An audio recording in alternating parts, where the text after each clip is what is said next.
What's up, you guys? Welcome back to my channel. So today's video we are doing my July wrap-up video. It is August 4th right now. I've been putting this off for the last couple of days. I don't know why. I think it's because July hasn't been my best of reading month so far, so I've kind of been wanting to like squeeze in an extra book. But we are well into the month of August now, so I think it's fairly safe to say that I will not be reading any more books for the month of July. So I ended up reading 7 books in this for this month, which is not a bad reading month, like per se. It's really not a bad reading month. It's just not my best. I do have one DNF and also one book that I am still reading. If you're new here, please consider subscribing. If you like anything book related, I would love to have you back on my channel. And without further ado, let's get started. So let's start with my very first DNF of the month, and it's my very first DNF of the year as well. And it is Witches Steeped in Gold by Ciannon Smart. I kept saying Stepped in Gold for like my unboxing and like everything. I think I just heard someone say Stepped in Gold and I never took the time to actually read the title. It's Steeped in Gold, which makes a lot more sense. So I'm really sorry, but yeah, it's Witches Steeped in Gold by Ciannon Smart. I had quite high hopes for this book. It is a Jamaican-inspired fantasy book. It sounds really interesting. It's about these two enemy witches that has to form an alliance to defeat a common enemy, basically. Sounds really good. The concept of it sounds really cool as well. But the execution of it wasn't my favorite. I found myself very confused in the beginning during this whole world building and like magic system explanation. I was just very confused and not really understanding what was going on, and I don't know, I couldn't get myself to read the rest of it. I DNF'd it a little bit more than halfway through, so I do feel like I gave this a fair chance. I might try this again at a later time. Maybe it was just timing for me why I didn't love it. I was buddy reading this with Ian, which is probably like the biggest buddy read fail in the history of buddy reads. Basically, I ended up DNFing this book, so that was a fail on my part, and then he ended up reading it super quickly because he needed to read some other things. So yeah, it's fine. Hopefully we can buddy read something else at a later time. I am still counting this towards my Goodreads goal just because I read it over half of this book, so I think I can count it, which isn't, yeah, anyway. Okay, so let's go in with the books that I have actually read this month. And in the beginning of the month, I was participating in the Summerween Readathon that was hosted by Gabby Reads and Olivia Reads a Latte. I feel like that was ages ago, but no, it was only a few weeks ago. But the very first book that I read for that readathon was My Best Friend Exorcism by Grady Hendrix. This was really cute. This is a YA horror book, and honestly I really liked it. It was my very first book from this author, and I now want to read more of his book because this was really good and I really enjoyed this. This is about two best friends who one night something happens that is kind of mysterious, and then the next day one of them starts acting really strange, and strange things are happening around her and people don't really know what's going on and what's happening, and there are some creepy things going on in this book. It's nothing too crazy. It's a pretty easy read even though it is a horror book. Like I said, it's YA. So it's a pretty easy read even though it's horror. There were some scenes that were kind of a little bit creepy, which I was quite enjoying.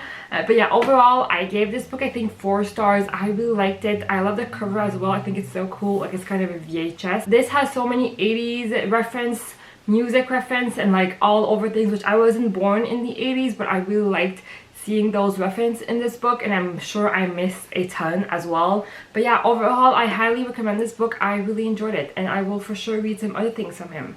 So that's the first book. And then the next book that I read for Summerween is Survive the Night by Riley Sager. I was super excited about this book.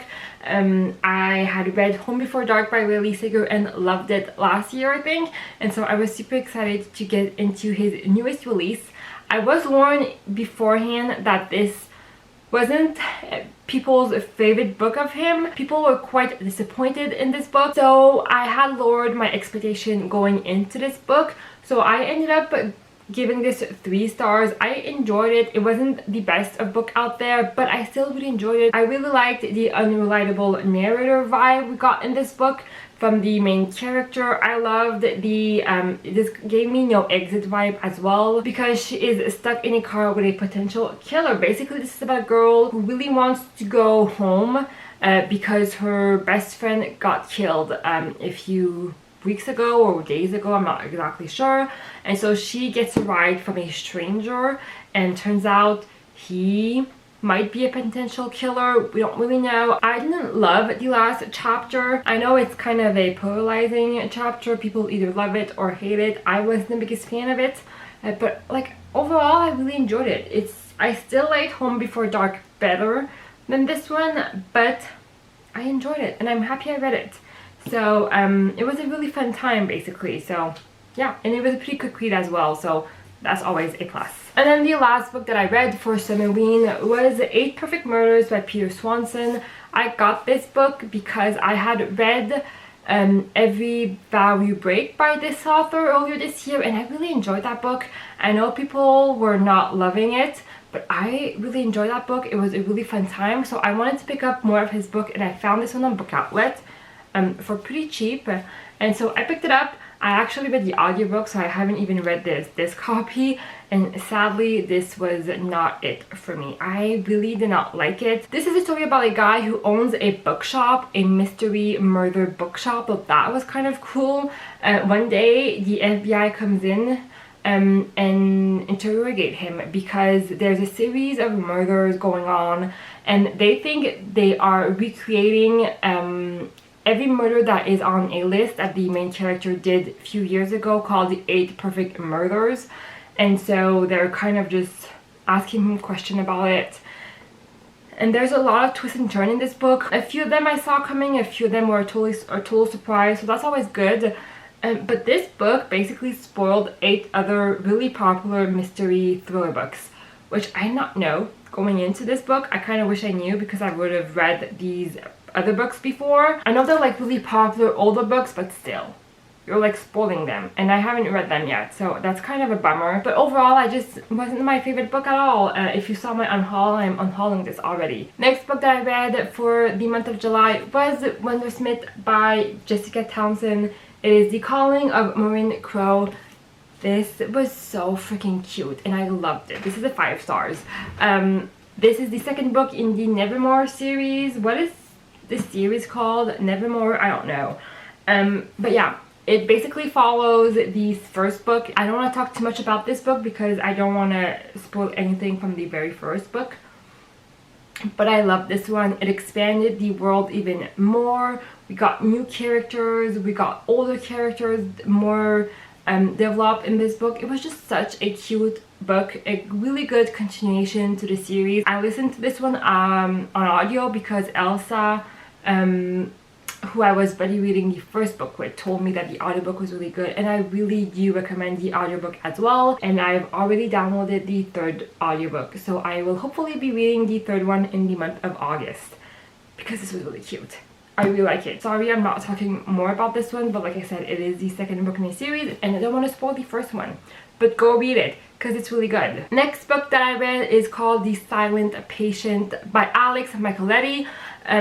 I kept hearing some amazing things about this book. Everyone was raving about it, so I wanted to pick it up, and I was really in a thriller mood after Summerween. So I found the audiobook from my library and I listened to it and I really enjoyed it. I just think this was I was expecting too much because of the hype. Everyone was telling me how good that book was and how amazing that book was, and also everyone was talking about the twist at the end. So obviously it made me super suspicious, and I kept trying to find signs of what was going to be the twist at the end, so I kind of guessed it already before like everything happened. So that was kind of a bummer, but that's, like I said, because so many people have read it before me, so there's that. But honestly, I really liked it as well. I thought it was really, really cool. This is a story about this girl named Alicia, who basically has everything for her. She is an artist, and then one night she shoots her husband 5 times in the head, and she stopped talking after that event, which is why it's called the silent patient.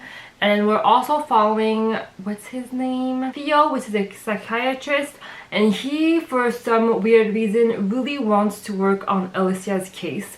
So he gets a job in Alicia's mental health hospital, and it's kind of their story and him trying to like figure what happened that night and why did she kill her husband. I really enjoyed it. I thought it was really cool, but like I said, I think there was too much hype surrounding that book, so I just ended up being a little bit disappointed, but it's still a really good book, and I still really want to read The Maidens now by him, which hopefully I will read in the month of September. Next book that I read is called Written in the Star by Alexandria Bellefleur. This, guys, was so freaking cute. I read this book because Ariel over at Reading and Whatnot really liked that book. She recommended this book in her Queers book recommendation, and she is not like the biggest romance reader, so when I saw her recommend that book, I just knew I had to pick it up. And I'm so glad I did. It was such a fun book. I loved that book. I listened to it as an audiobook because I had it from my library. And oh my god, I love that book so freaking much. It was so cute. So basically, this is the story about a girl named Darcy and a girl named Elle. And they go on a blind date one night, and it does not end up very well. But one things lead to another, and they end up fake dating for the like Christmas season basically. And then obviously they fall in love. And it's a really cute story, and I loved both of these characters. I loved them individually so freaking much, and I loved them together as well. I really liked Darcy. Honestly, in the beginning, when you meet her, she seems kind of like standoffish and very like snobby, I guess, and cold kind of. But you really get to know her, and you really get to fall in love with her so much. And Elle is just this quirky kind of girl. She's an astrologer.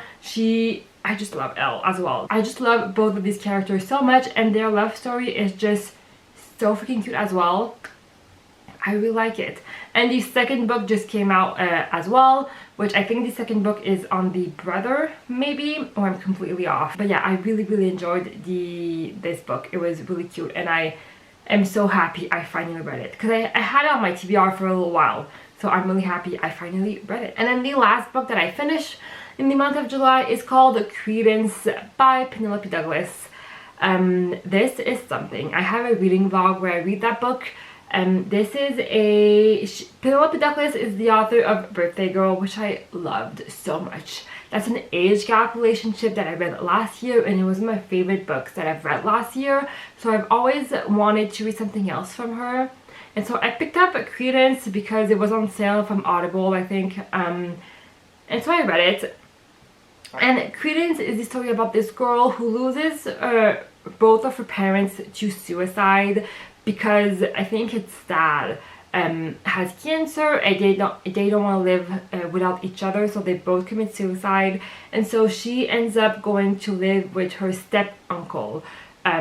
He is her father's step brother, so they're not related family, but they are like family basically. She's 17-year-old, and instead of emancipating herself, she goes to live with him and his 2 sons.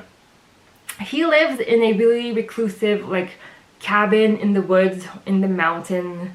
They get snowed in for like 5 months a year. I really like the setting. That was kind of cool. I like seeing that. I love snow and everything, so that was really cool. And she ends up having a relationship with all 3 of these guys. So it's a reverse harem, which I'm not the biggest fan of apparently. It was my first time reading a reverse harem, so I had never experienced that. But yeah, I'm not the biggest fan of. I might be old-fashioned. I don't know. The thing about the book is that we don't know who she's gonna end up with in the end. But I kind of had a incline from the beginning, and I hated that character. I just hated him so much. I loved her with the other 2 guys, but I didn't like it. I didn't like her with him.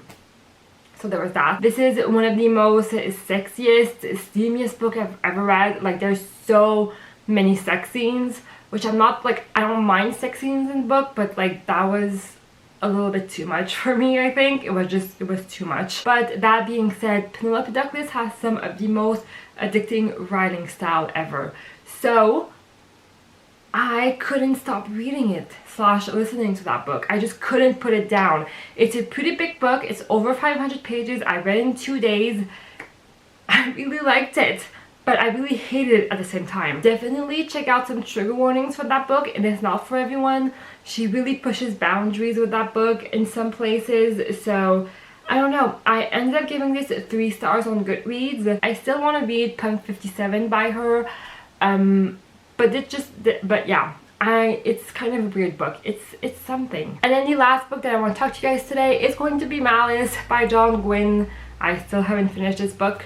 It's not a DNF, but I kind of have put this book down for a little while. I am still just basically a little over 200 pages. I'm just reading this very slowly because I don't like it, I don't hate it, it's kind of just an average book.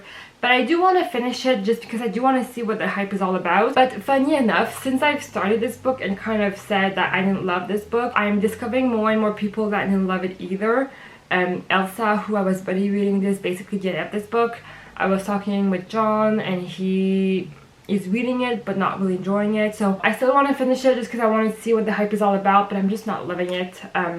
But yeah, hopefully I will finish this in August. That's kind of my goal. But yeah, guys, these are all of the books that I've read in the month of July. Have you read any of these books? Let me know in the comments down below. I would love to know. I hope you guys enjoyed this video. I hope you guys have a wonderful day or night depending on when watching this. And I will see you guys later. Bye!